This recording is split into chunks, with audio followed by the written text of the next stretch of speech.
Contradiction entre la Bible et le Coran. Partie 29. Le fils d'Abraham savait-il ce qui allait lui arriver? Dans la Bible, Isaac semble ignorer totalement ce qui va se passer. Il ne sait pas qu'il est le sacrifice. Genèse chapitre 22, verset 7. Alors Isaac, parlant à Abraham, son père, dit « Mon père », et il répondit « Me voici, mon fils ». Isaac reprit « Voici le feu et le bois, mais où est l'agneau pour l'Holocauste » Où est l'agneau pour l'Holocauste? Isaac cherche l'animal à sacrifier. Il ne sait pas que c'est lui. Verset 8. Abraham répondit « Mon fils, Dieu se pourvoira lui-même de l'agneau pour l'Holocauste. » Et ils marchèrent tous deux ensemble. Dieu se pourvoira. Abraham esquive la question. Il ne dit pas la vérité à son fils. Isaac continue d'avancer sans savoir. Verset 9.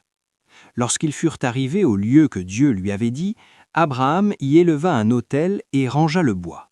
Il lia son fils Isaac et le mit sur l'autel par-dessus le bois. Il lia son fils Isaac. Isaac se fait ligoter. C'est seulement à ce moment-là qu'il comprend. Mais dans le Coran, le fils est pleinement informé dès le début. Sourate 37, verset 102.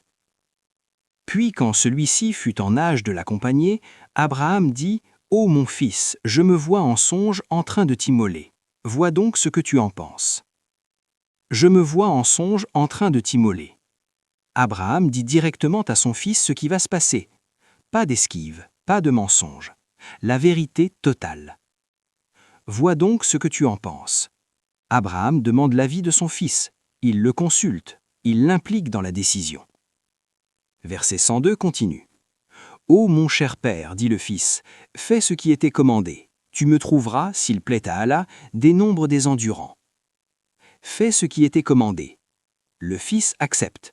Il consent pleinement au sacrifice. Il n'est pas une victime ignorante. Il est un participant actif. Verset 103. Puis quand tous deux se furent soumis et qu'il l'eut jeté sur le front, quand tous deux se furent soumis, pas seulement Abraham, tous deux, ensemble. Le père et le fils se soumettent ensemble à la volonté de Dieu. C'est une épreuve partagée, une décision commune. Même sacrifice, mais deux dynamiques totalement opposées. Un fils ignorant et une épreuve solitaire, ou un fils consentant et une soumission partagée.